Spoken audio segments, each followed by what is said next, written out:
am happy to welcome Adeline de Angelis. She is an SIT TESOL teacher trainer, licensed by World Learning's SIT Graduate Institute.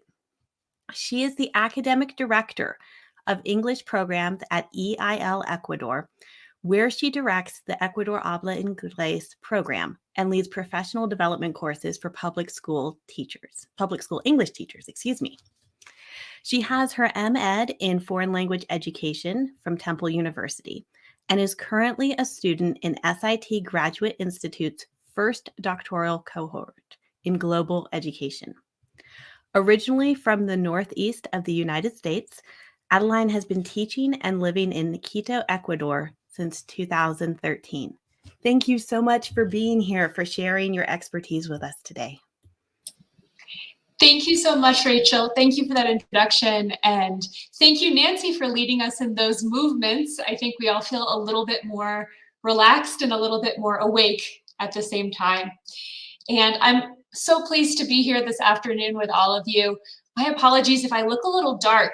Here in Quito, where I am, there's about to be a huge thunderstorm outside. It's gotten very dark outside. So if you hear any loud noises in my background, that's why. But it's a pleasure to be here sharing this time with you all. And I want to thank especially Relo Andes. Thank you for inviting me, and Change as well for inviting me here to speak on the topic of case studies of success, and particularly about our program, Ecuador Habla Inglés. It's wonderful to be here. We're going to talk about success today. So let's start with a poll. For you, for our audience, what does success as an English teacher look like? You can see the poll on the right side of your screen. On the right, there should be chat and then poll or sondeo. Look there for your poll option, and we gave you 3 options there.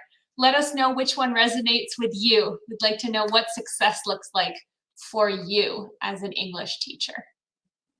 While you're doing the poll, I'll take another moment to tell you a little bit more about myself and how I came to be here today talking with you about success in English teaching.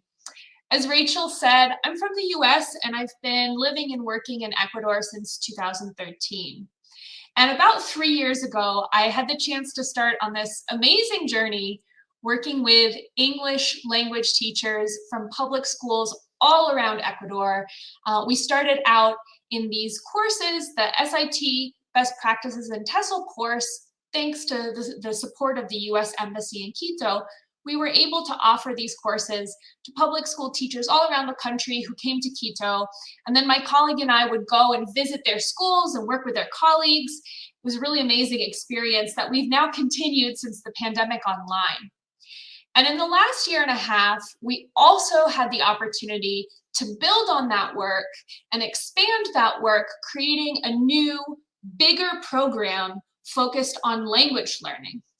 And so between the best practices course, where we started focusing a lot on reflective practice, on how we as teachers reflect on our work, and on student-centered or learner-centered pedagogy, and then working from there to develop this language learning program, Ecuador Habla Inglés, and implementing that totally online, virtually, in the last year and a half, I've had the chance to think a lot about what does success look like for us as English language teachers.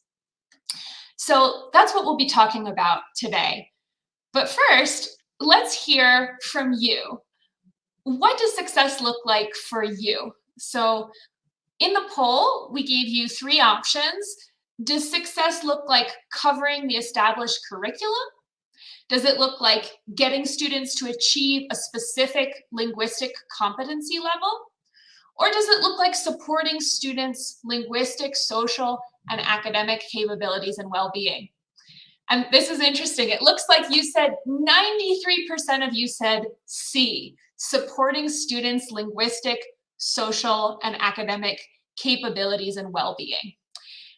That's what I expected. I agree with you.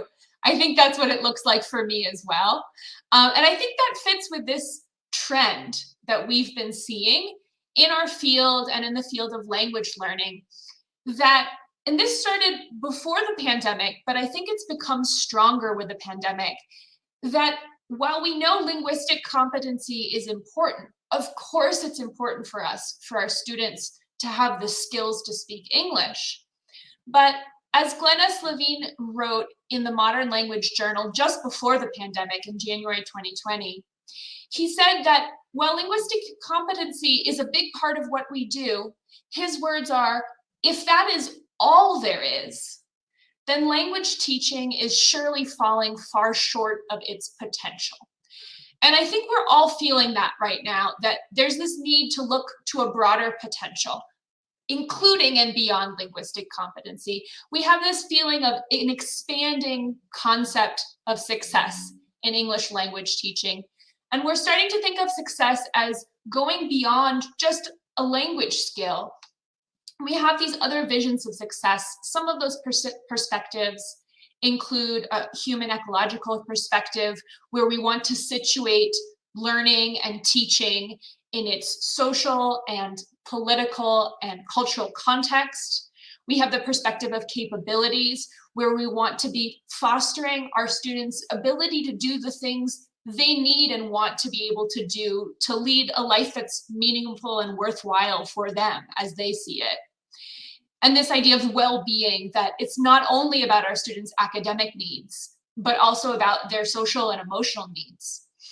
And so I think since the pandemic, we've all been interested, especially in what it looks like to be successful as English teachers.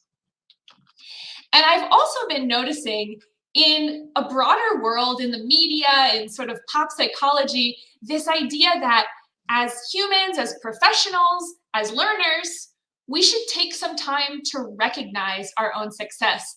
This is an article I came across a few years ago in the New York Times asking, do you give yourself enough credit for your own successes? I don't know, do you? I think it takes a little effort to recognize our successes. So for all of those reasons, I'm so pleased to have the opportunity to speak on this topic. And I think that the Re-Evolution Conference did a great job selecting case studies of success as one of the main focuses in this event. And I'm thrilled to share with you what that looks like from the perspective of our program, Ecuador Habla Inglés. So today we're going to look at what is Ecuador Habla Inglés, and particularly what is learner-centered pedagogy in the context of Ecuador Habla Inglés, because that's a big part of it. And then the main point I'd like to share with you today is, what does success look like in our case, and how can we understand success through this case? And I'll be arguing that success has these three big ingredients: involvement, community, and trust. And I'll be talking about those ingredients, involvement, community, and trust, in the context of our program. But my goal is that you, all of you in the audience today sharing with us, will be able to recognize yourself in what I'm describing here. Because I think that so many of us educators have been, in small ways and big ways, implementing aspects of involvement, community, and trust in our work in the last year. So as I'm speaking today, I'm hoping that you'll be able to see yourself, and we'll take a few moments. I'll give you the chance to stop and think about your own practice, your own teaching in the last year, and think about the ways that you are doing the same things that we're seeing in Ecuador Habla Inglés. So let's get started. What is Ecuador Habla Inglés? We've been talking about it a lot, and maybe you attended some of the other workshops earlier today from some of the teacher facilitators from our program. So maybe you know a little about it.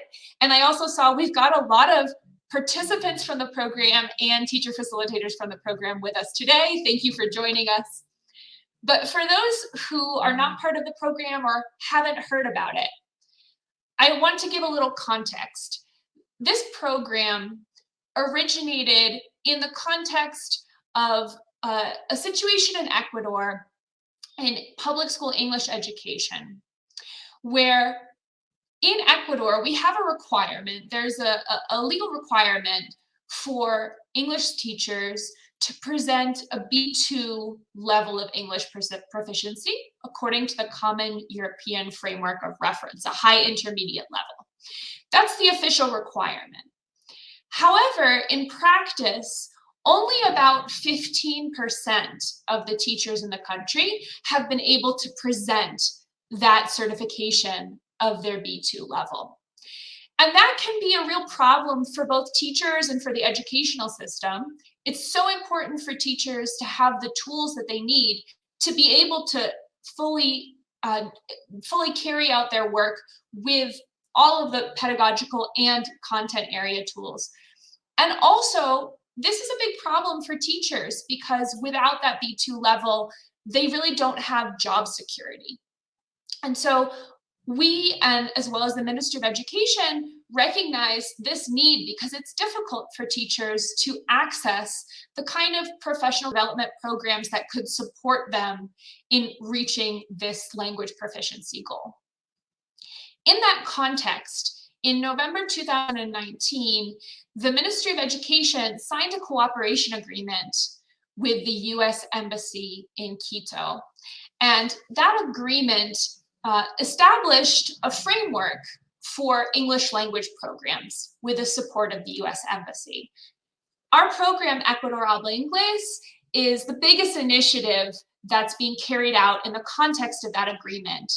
And the organization where I work, EIL Ecuador, EIL Ecuador, we are a not-for-profit Ecuadorian organization that implements the program Ecuador Habla Inglés with the support of the US Embassy in Quito, with the support of the Regional English Language Office in Lima, Peru, and also in coordination with the Ecuadorian Ministry of Education.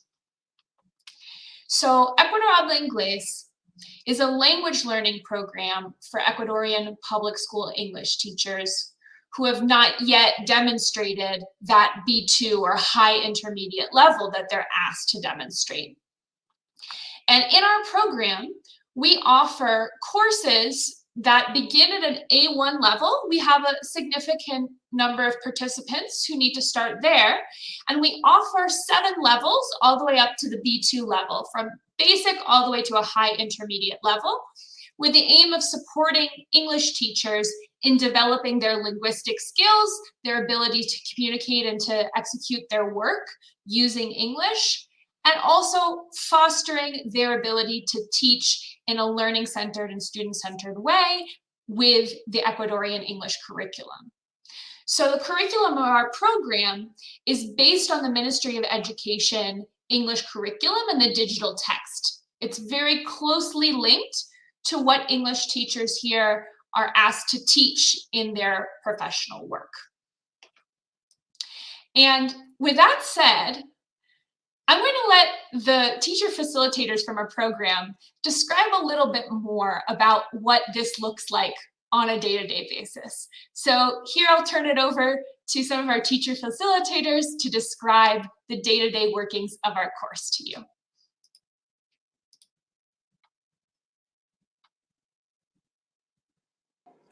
Hi everybody, my name is Angelis. I'm from Manta and I'm so lucky to be an English facilitator of Ecuador Habla Inglés. Currently I'm teaching the B2.2 course, that is the last one group. Hopefully they get this English certification, the international certification. I'm Felisa Caiza. I'm a teacher facilitator in this wonderful program. The classes we developed by Zoom platform, and also the participants use the Canvas platform in which they have to develop their assignments. And also we use the WhatsApp groups in order to share some materials and share some information for them. I'm John Paul. So we have this productive English session from Monday to Thursday. So from 4 o'clock to 5 p.m. is our favorite hour. Hello, my name is Ecuador Habla Inglés. I'm an English facilitator in this interesting program. It has been a really nice experience since I have been here because I can share with my teachers in all Ecuador, around Ecuador with other teachers. I'm Rosa Luzuriaga, a teacher facilitator from level B1-2. We focus on 3 important elements: teachers, materials, and planning. Hello. This is Sandra Puga. I'm also a facilitator in Ecuador Habla Inglés.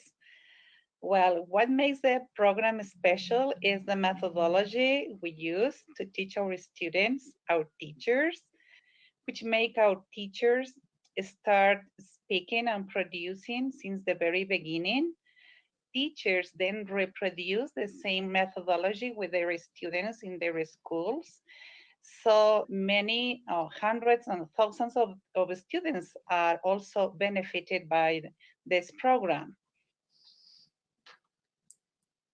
So that's what it looks like. Hi, everybody. My name is Angelis. I'm from Manta, and I'm so lucky to be. Sorry, I'm somehow playing the video again. So we now have over 1,100 teachers participating in this program from 16 provinces of Ecuador, and they themselves teach approximately 220,000 students. You can see on this map here, we started in June 2020 with the provinces of Santo Domingo and Manabí on the coast of Ecuador. You can see in the light blue color, we started with about 200 teachers from those two provinces. And then in November 2020, we were able to expand the program to all the provinces you see in dark blue. So you can see the whole northern border of Ecuador and also the rest of the coastal region and also the southern border. And then in April 2021, we also added the areas you see in yellow here, parts of the Amazon region and some more of the Sierra. And we're now about to start our new cycle of classes in October. We're going to be working with teachers who we had a huge wait list from these parts of the country, as well as from Guayaquil. We expanded to Guayaquil as well in April. So the only parts of Ecuador we haven't reached yet are the areas you see in gray on the map here. And we really aspire to be able to offer this program to interested teachers from the whole country in the future. That's our goal moving forward. And we're really proud to already have so many participants from 16 provinces.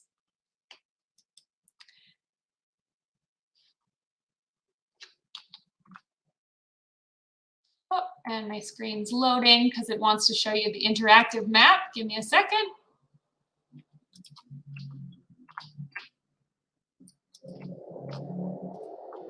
Great.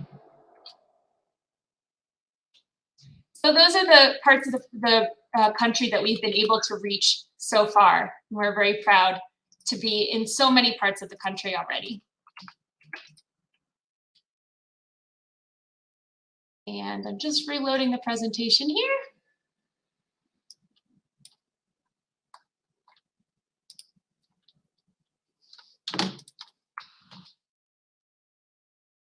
I'm going to stop sharing for a moment. Thanks for your understanding. All right. Sorry, my presentation went a little crazy there. That map that I was showing you is an interactive map that lets you see exactly how many participants we have in each province. And it started interacting with me in a way I didn't expect. Thanks for your patience. So another core characteristic of our program is learner-centered pedagogy. All of the aspects of the program are based on this principle. So I'd like to take a moment and ask you, what is learner-centered pedagogy exactly?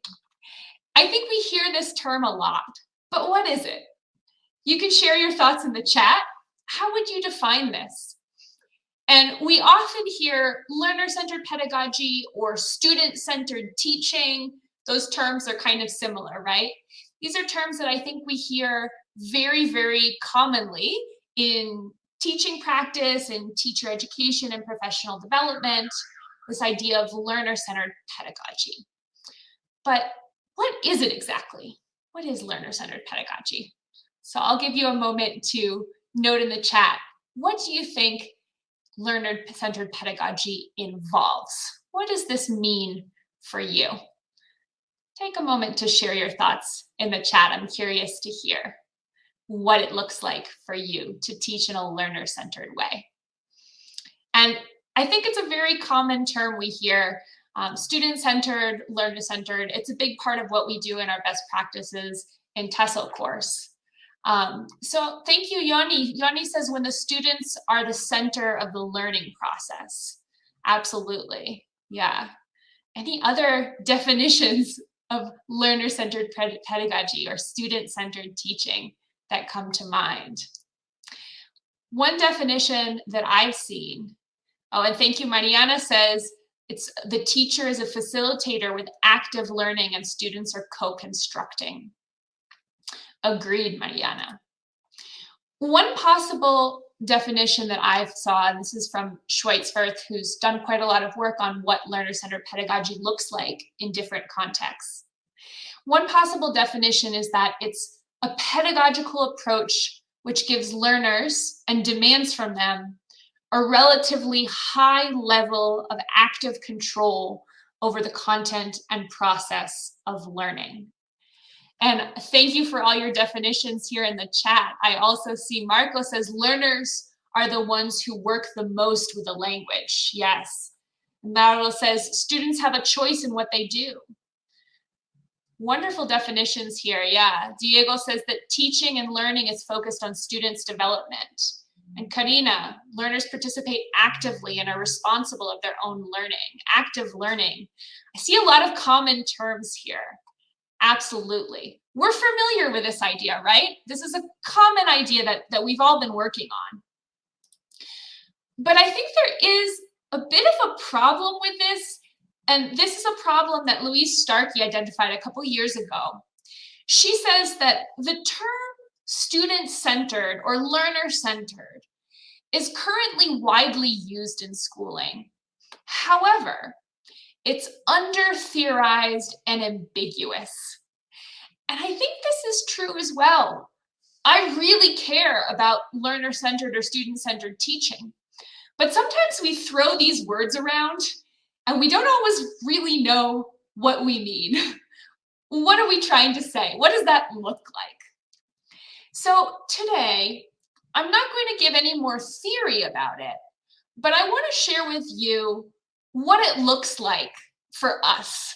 What does it look like in our practice, in our program, Ecuador Habla Inglés? And so that's the big topic today. What does success, and particularly successful learner-centered pedagogy, look like? So I think it has three big ingredients. And the first one is involvement. Involvement of learners in reaching their learning goals. So what does it mean to involve learners in reaching their learning goals? Well, again, I'm going to depend on one of our wonderful teacher facilitators to describe this for us. And so we'll hear from Giovanna about what it looks like to involve learners. And this video will be in Spanish. We originally made this video to share our work with some officials from the Ministry of Education here who are not part of the English area specifically. But we put some subtitles for you for anyone who doesn't understand the Spanish. So Giovanna is going to explain. Here we go.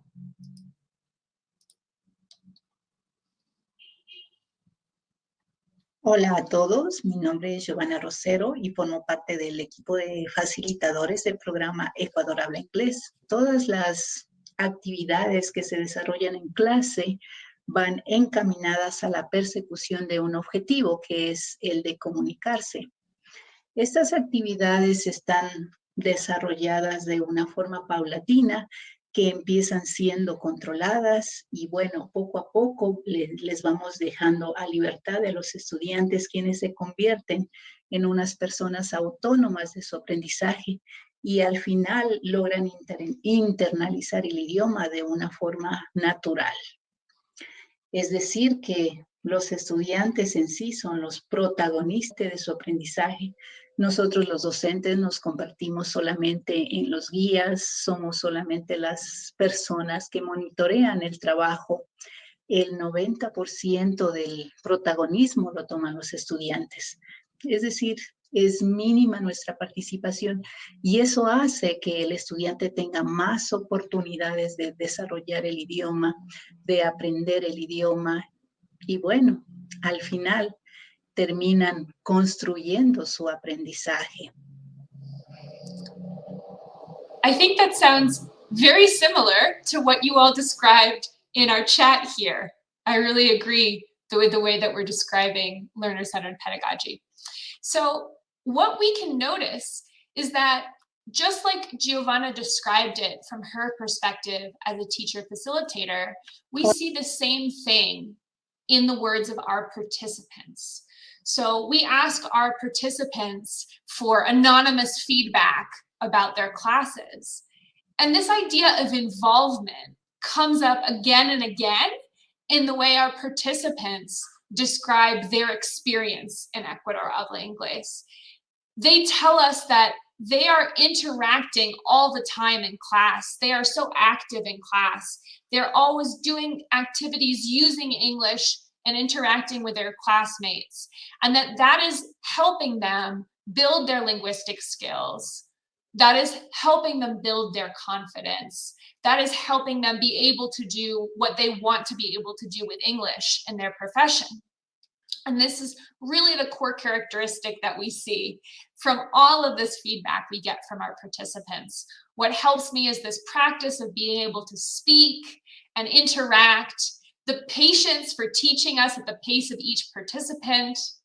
This practice where we interact gives us self-assurance. This comes up again and again. This is how we see that we're involving our learners in their own learning, in meeting their learning goals. And I think part of this is involving our learners in buying into how they are learning and believing in how this learning process works. In this participant's words, and I'm just going to share all of them because I think it's really interesting. This participant told us, when I was asked if I wanted to participate, I really wasn't sure. I thought it would take time away from my day-to-day work. Then, as the course went on, I started to realize that it's really helped me. It's given me confidence to express myself. I didn't used to speak in English because I felt ashamed of making mistakes and more knowledge to share with my students. And so I think that what we can see here is that by having such an active role in her own learning, this participant was able to notice how what she was doing day to day in class, the way that she was being asked to do specific activities, speaking in English each day with her classmates in small groups, the way that was actually creating the results that she desired. And that got her involved in feeling like she could make herself reach her own learning goals. And so I'd like to say in summary that I think involving learners, and I noticed that Patrick asked, what is exactly meant by engagement? Yeah, I agree. What is exactly meant by that? Yeah.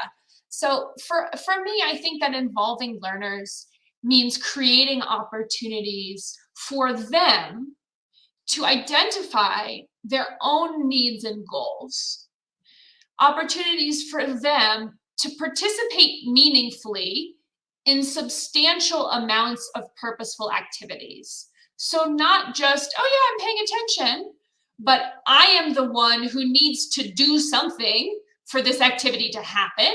And I am doing that something during the majority of class time. And that something that I'm doing moves me towards being able to listen better, to speak better, to write better, to read better, to do something with English that fits my needs.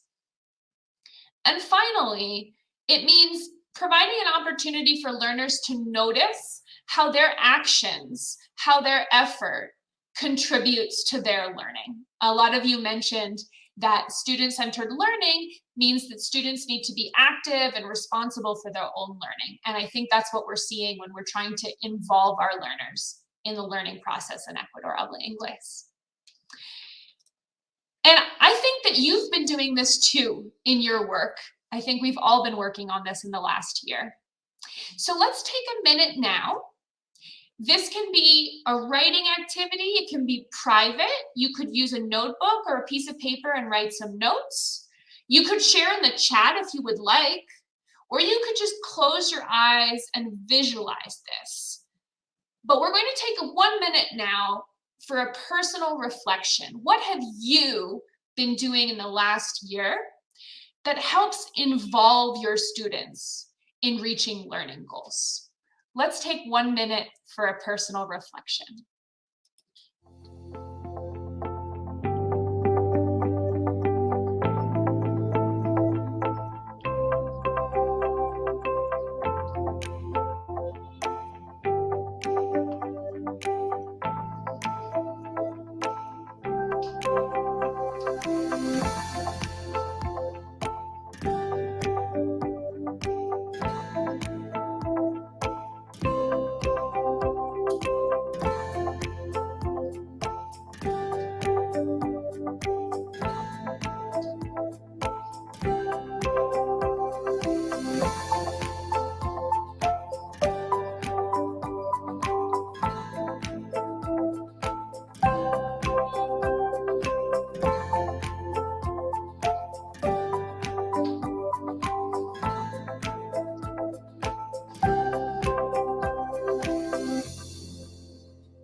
Fantastic.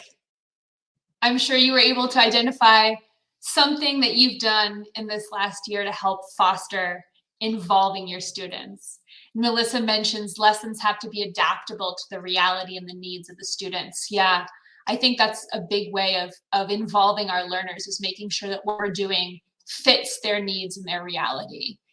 And Nellie's been attending different workshops to learn about online resources to use in her classes. Absolutely. So I'm glad you were able to recognize some things that you've been doing in your work. And if you're still thinking about that, if you're still taking some notes, go ahead. I'm going to continue because I want to share the next ingredient that we've noticed as an important ingredient of success in Ecuador Habla Inglés. And thank you, Felisa mentions she's been applying the methods of Ecuador Habla Inglés with her students in her high school. Felisa is one of our teacher facilitators. And I'm so glad to hear that they've been enjoying it and improving bit by bit. It's definitely something we do little by little, paso a paso, right? And it can make a big difference. And Yoni's been helping them control the vocabulary they need and the use of phrases from the input they have received. Paula's been motivating them, being creative, preparing her classes, choosing appropriate audio and visual materials. And Silvana's been putting into practice what she learns in workshops. Yes, congratulations everyone here for recognizing those ways that you've been able to involve your learners in the last year. So the next big ingredient, the next element of success that we've seen in Ecuador Habla Inglés is community. Community with and community among learners and teachers. So one place that I see this community in our program is in our WhatsApp groups from the class. A few weeks ago, we finished one cycle of class, and I saw lots of messages like this in our WhatsApp groups. This is among the participants. I just noticed them there. The best thing about this training was to make new and nice friendships. Thanks to all of you for supporting us when some of us have not been well, either physically or emotionally.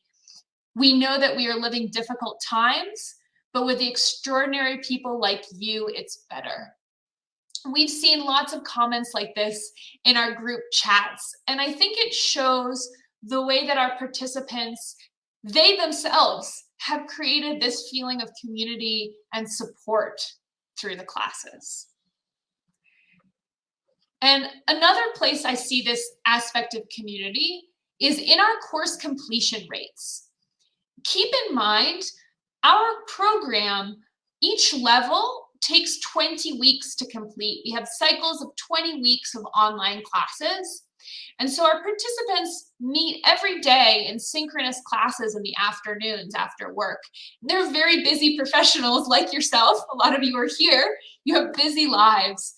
And so over this course of 20 weeks, it's difficult to stay connected and stay engaged, right? And to give you a little context, a number of studies have shown that in virtual education, online courses typically have 10 to 20% lower completion rates than comparable face-to-face courses. That varies a lot by the type of course, but usually it's more difficult for people to continue, to not drop out when they're studying online. And also for a little context, the Ecuadorian Ministry of Education right now reports an average of 80 to 85% completion in their online professional development courses, which are usually a little shorter than the 20 weeks, the 5 to 6 months that we work with in our program.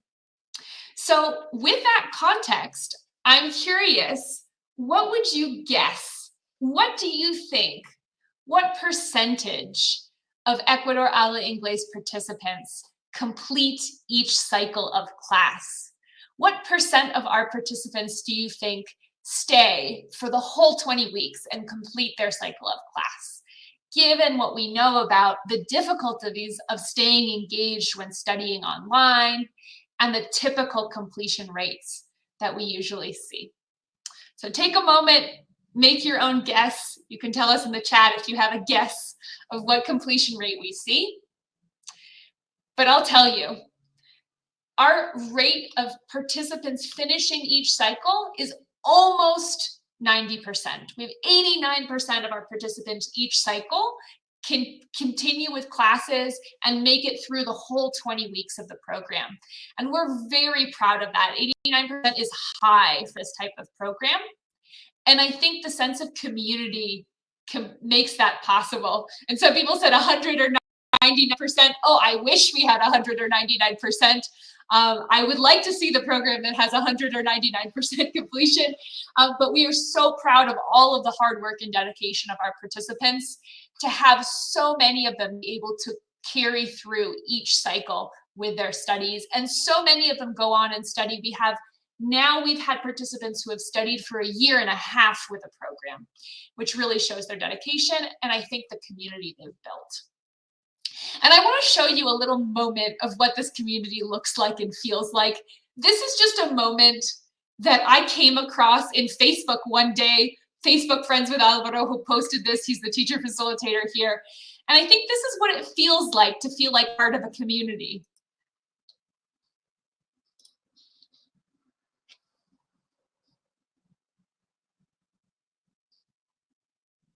Gracias, profe. Un abrazo enorme. Y queridos compañeros, aplausos para el mejor profesor. Oh, no. I love you, ahora sí todas, please. Okay. Teacher. Thank you. Oh my God. La foto, please. I think we have all been in classes like that. We have all experienced moments like that in class as students and as teachers. And that's what it feels like to feel like part of a community, right? That's those moments that make it community. And we see moments like that in all of our different groups. I happened to see that moment on Facebook the other day. And that brings to mind what it means to build community. I think that building community means creating opportunities for our learners and teachers to make personal connections, opportunities to give support and to ask for support when we need it, opportunities to share emotions, to be people who have feelings and problems and excitements and happy things and sad things when we come to class each day.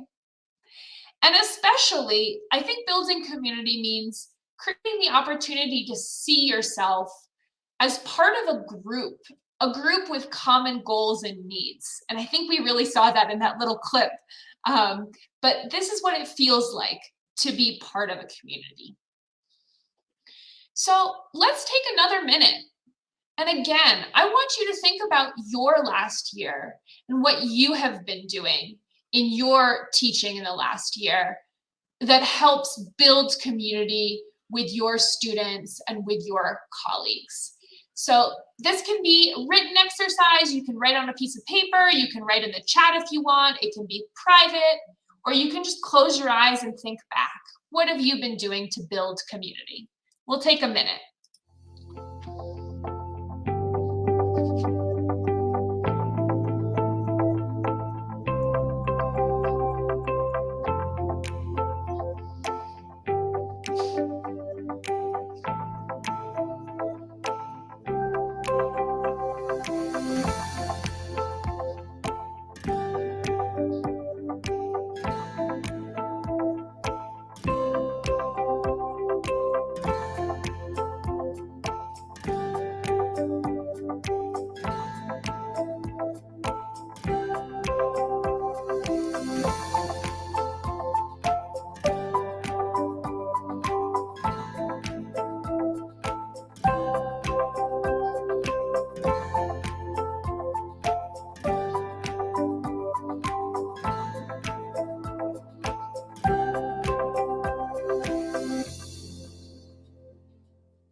All right, wonderful. Thank you for reflecting with me for that minute.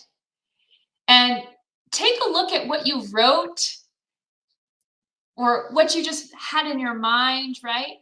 And I want you to take a moment and just give yourself a pat on the back, right?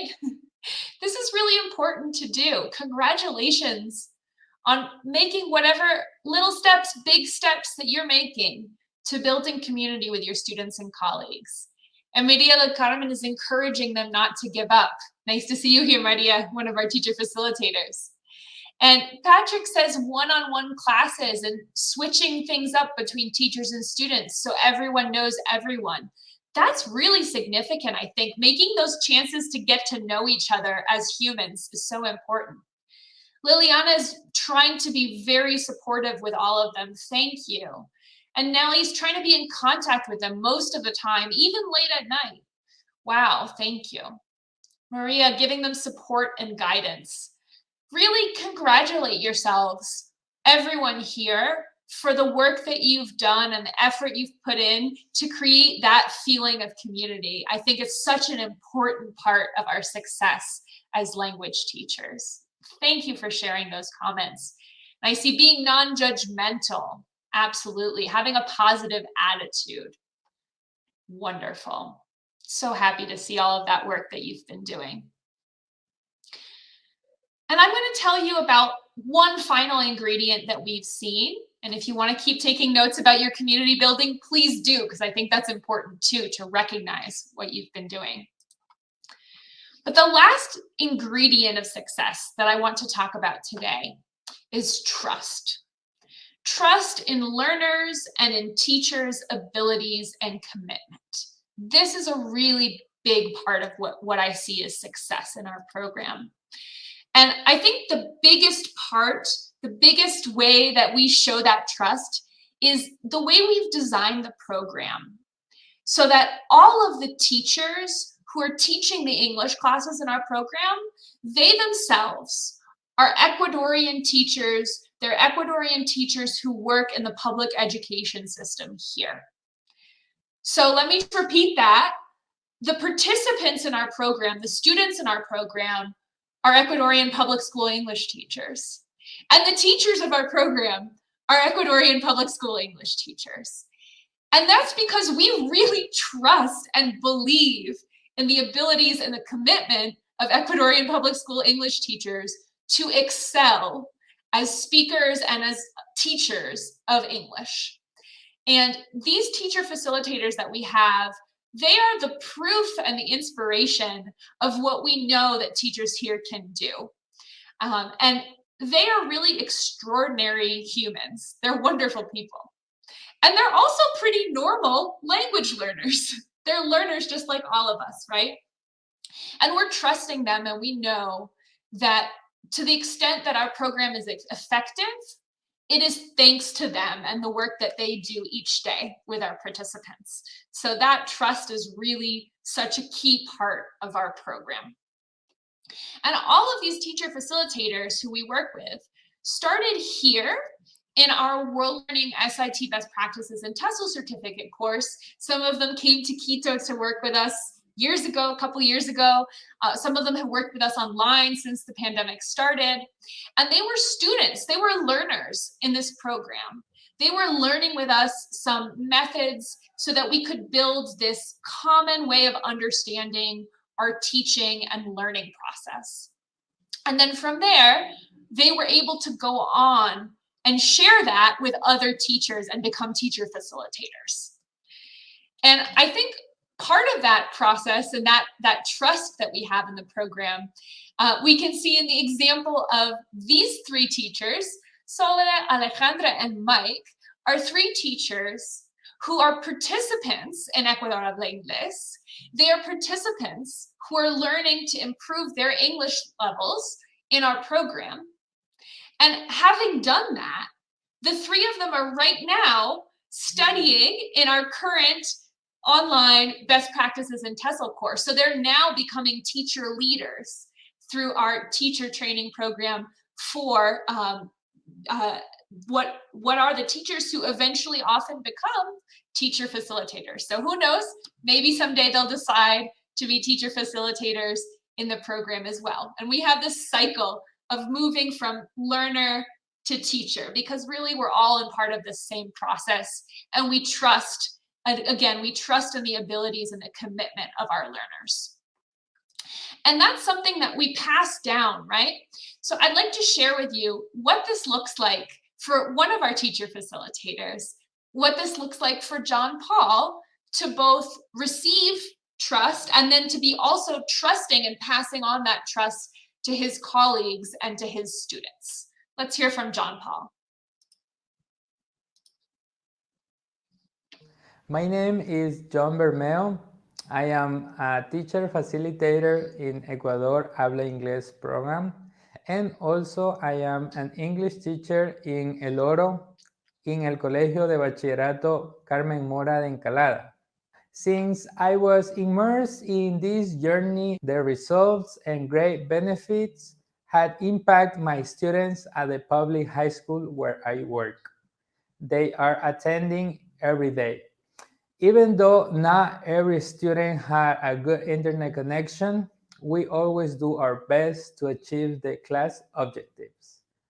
I am currently the English area coordinator at my school, and we always have productive meetings in which everyone learns from each other.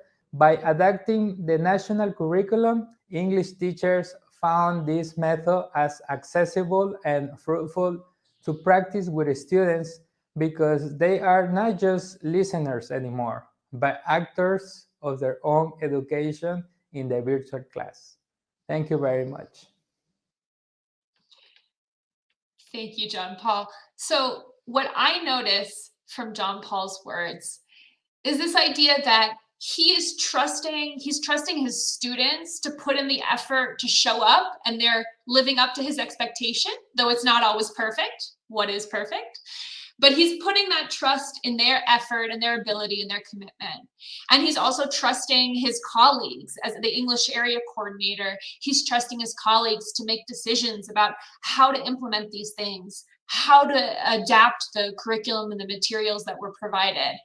And so we see that this trust is something that we receive, and then we also pass on to others in our work by trusting them and being confident in what they're going to be able to do, and giving them a chance to live up to our ideas and our hopes for them.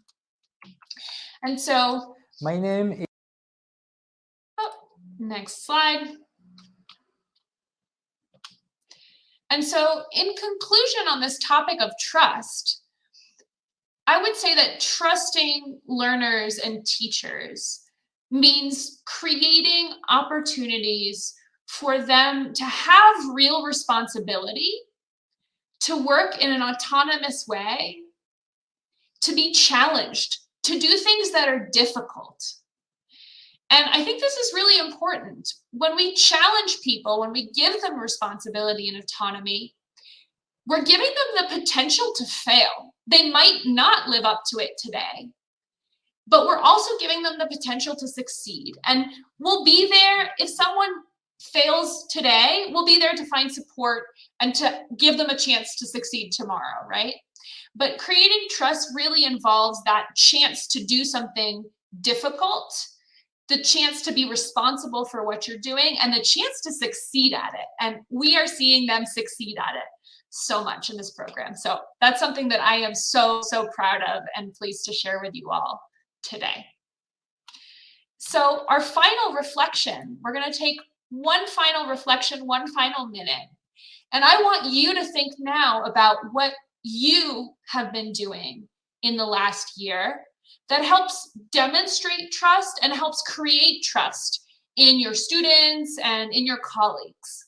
So let's take one more time a chance to maybe just visualize for yourself or take some quick notes or share in the chat what you have been doing to create trust in your work. One more minute reflection.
Thank you, and congratulations on what you've been doing to show and to build and to create trust in your own work. I hope that moment of reflection was helpful for you to recognize how you have trust in your students and colleagues.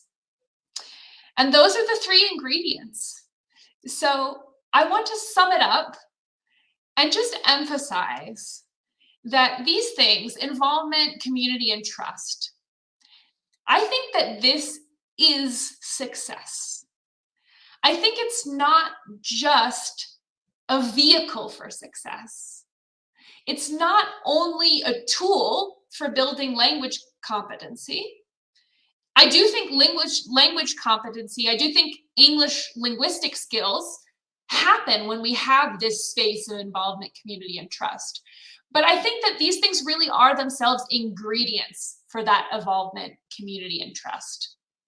And I think that's what it looks like to be successful as English educators today. You told me all at the beginning of the session that for you, it's about going beyond linguistic competencies and including ways that we can support learners' capabilities and well-being as well as their academic needs. And so this is what it looks like in our program, and I think beyond our program.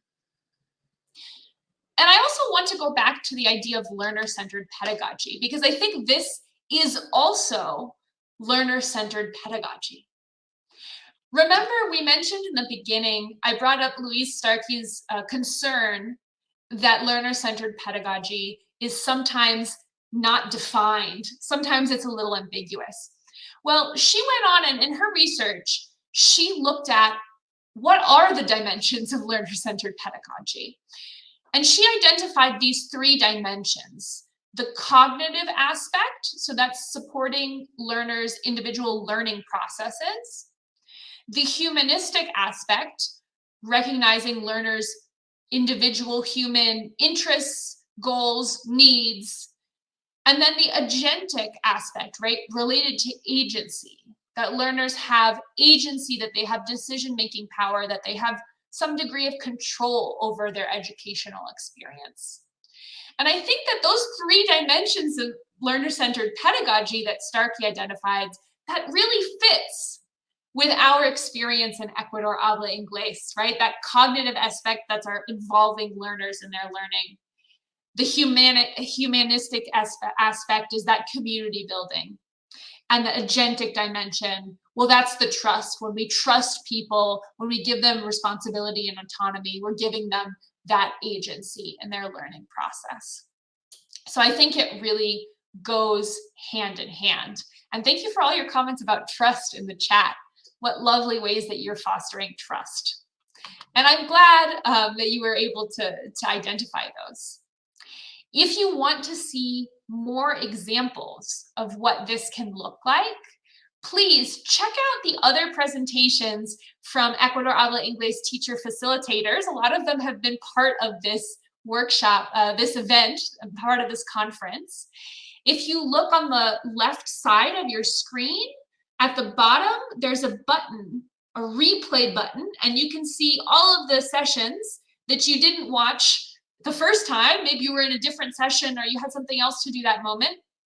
And we had earlier today, this morning, our teacher facilitators, Eric, Elizabeth, and Angelica, presented about their collaborative planning process in Ecuador Habla Inglés and the way that they work collaboratively as teachers to optimize their planning. And we also had this afternoon, just before this, we had a session from Yasmin Mena and Caitlin Rivera. Yasmin's a teacher facilitator and Caitlin's our academic specialist, on the way that they've been exploring balancing using technology in the classroom. They're both really interesting sessions that engage these ideas of involvement and community and trust. So check those out. And I think they are common themes in a lot of the sessions in this conference, in a lot of the cases of success that we've seen. And I'm looking forward to watching more of the presentations that I wasn't able to watch yet in these sessions today. So look at that replay button if you want to see more. And I hope that you were able to recognize your own successes in creating involvement, community, and trust while we were sharing this time together today, and to really congratulate yourself. And I mean that. Give yourself a pat on the back. Take a moment to feel good about what you've been doing this last year of work, because I think as educators, we have been doing a lot to foster these elements of success in our language teaching. Finally, let's mention that as language teachers, success is not individual success. It's something that we share. We share with our colleagues as teachers in this community, and we share it with our students. And in the case of Ecuador Habla Inglés, we're sharing it with our 33 teacher facilitators and our academic and administrative team. And we're also sharing it with the hundreds of participants we have. You can see them on the screen here, pictures from our classes. This is all of our success together. And today, here in our Hopin platform, here at Re-Evolution 2.0, look at us, we're hundreds of teachers who are here on a Saturday afternoon or evening for some of you, and we're here to recognize our success, but also build that community that is the foundation for continuing and expanding that success in our work. So thank you for sharing this Saturday afternoon or evening with me. It's been a pleasure talking with you. Thanks for being here. And thank you, Adeline. It's been so good to listen to this. It's been so inspiring. I do want to open it up right now. If anyone who's in the audience has a question, please put it in the chat. We can see the chat, obviously, and this is a great time to ask some questions. If something came to your mind, maybe from one of your reflections or one of these 3 big ideas here. I had a question myself, if you don't mind me asking. I loved how you shared those videos that showed some of the teacher participants and how they see the success in the program. But I was wondering for you personally, if you had a moment or if you have a story you can tell where you just knew this approach was working, where you could see it was all coming together. Sometimes those little stories are so powerful. Thank you for that question, Rachel. And there's been a lot of those kind of moments. The first one that comes to my mind happened about a year ago. I was observing a class of Ecuador Habla Inglés, and the teacher facilitator who was leading the class had an internet problem and got disconnected for about 5 minutes. Ooh. And Okay. I was there, I was ready to step in and continue the class. And I never got the opportunity. The students didn't notice because they were so busy. They were continuing. They were having this debate. And before I got a chance to step in and help out, the teacher was back and a full 5 minutes had passed and the students were fine on their own. Wow. Okay. I think that's an example of that 90% of the leadership falling to the students that one of your teachers mentioned in that video. Okay. Well, I'm looking at the chat. I mean, I am seeing a lot of thanks, a lot of applause here. I'm not really seeing any questions though. So thank you so much for sharing your insight, sharing your program, sharing your case study of success.